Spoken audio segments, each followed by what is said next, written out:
In this video, we're going to make a unique pluck sound that I hear a lot in future-based music. It was inspired by Flume, his track Smoke and Retribution. It's got a really cool blingy type of sound, and it's really fun to put in your production. So let's check it out in Ableton Live's wavetable.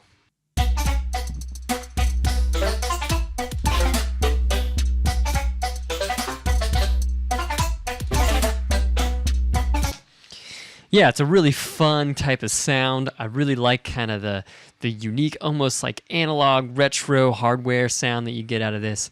And cool, we're going to build this from scratch in Wavetable. So first thing I'm going to do is I'm going to delete that preset, and I'm going to drag in an empty one. What? We're going to build this. Hopefully you learn things along the way.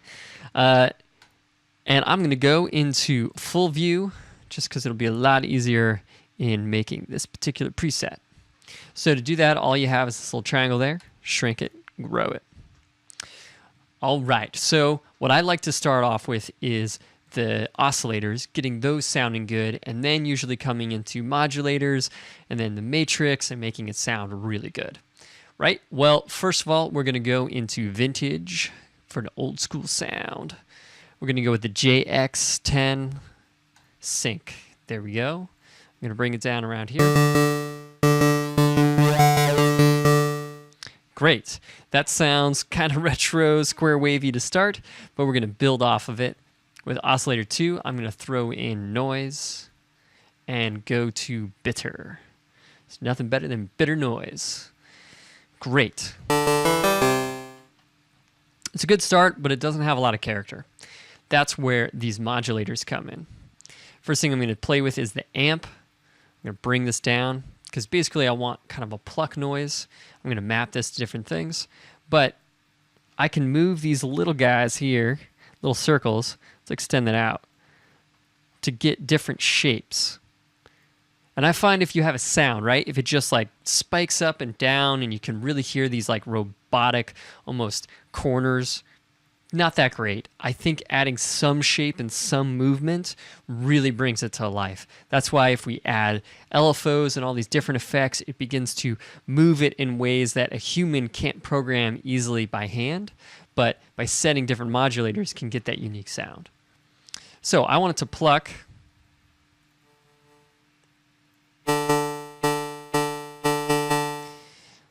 So around, let's go a little bit faster here. 11, 20 on the attack. Decay is fine and everything except for the release. I'm going to bring down quite a bit. So we want a really quick release.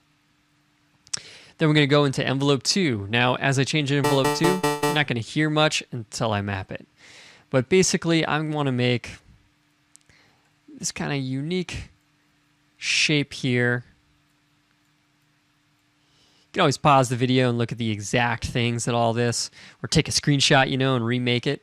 But I like talking through it, mainly because I like my own voice. But hopefully you learned something too. All right, so I'm going with this different shape here. It's just a slight curve, and then that's great until I map it. Envelope 2, envelope 3 actually, I'm not going to touch. Right, so first thing, what I'm going to do is I'm going to take the oscillator 1. That's this guy. So the first thing I'm going to do is change the filter 1 frequency. That's right here. And what I'm going to do is I'm going to map it to envelope 2. I'm going to turn up this resonance a little.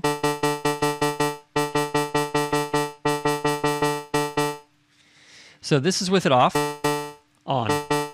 It just kind of comes in a little bit more uniquely because it's down here and then it rises up to the full peak and then comes down to EQ it out. I just think it gives it a little cool quality. Next up, I'm going to take the gain of this and map it over to my envelope 2 as well.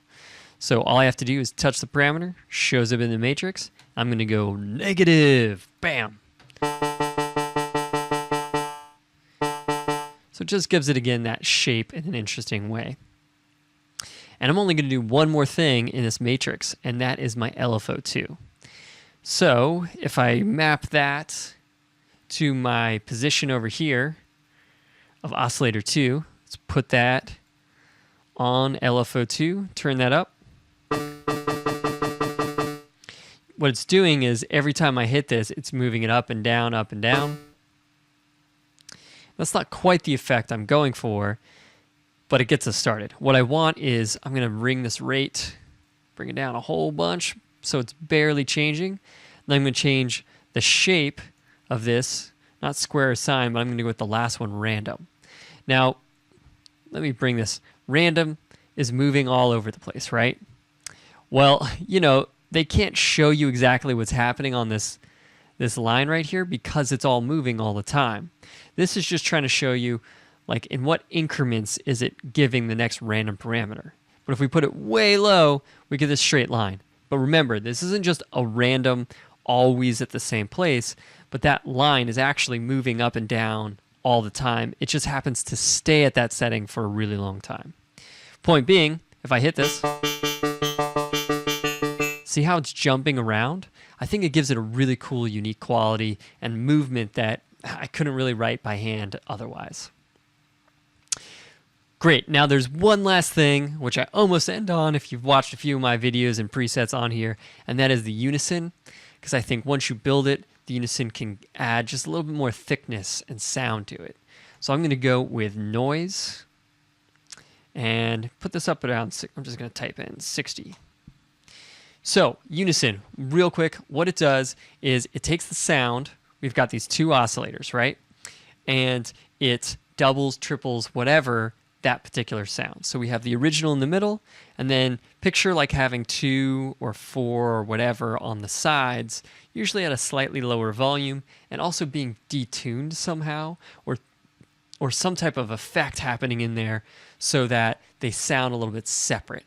It's going to give it that kind of chorusing sound, because basically if you have multiple oscillators that are all slightly different, it makes it seem a lot bigger. Now with noise, what it's doing is those other, you have the original here, the other ones, the other voices that you're adding are going to be moving up and down really quickly in kind of random ways with the detune amount, giving it almost like a white noise sound because it's jumping around all over. It's also moving position a little to give it that quality as well. So right now it's three of those extra voices at 60% of that total volume of what they could be. So let's hear that. So none and noise. It's a great way to fill out and make the sound a little bit cooler, a little bit more interesting. So there you go, that's making the preset with Ableton Labs Wavetable. Again, you can grab this for $1, no big deal. You can also just make it from scratch and start playing with this in your production. If you want a gigantic pack of tons of presets, Ableton Live set examples of putting together future-based tracks, you name it, check out the second link in the description and grab that and speed up your production. Make sure you subscribe to this channel as well. I'm going to make a lot more presets. They're going to come out. Right now I'm planning on doing it every other day. Who knows if I keep that up? I'm going to try my hardest. Fitting this in tour has been kind of crazy, but I want to share some of these music techniques that I've been learning using Wavetable. And yeah, subscribe, more coming at you.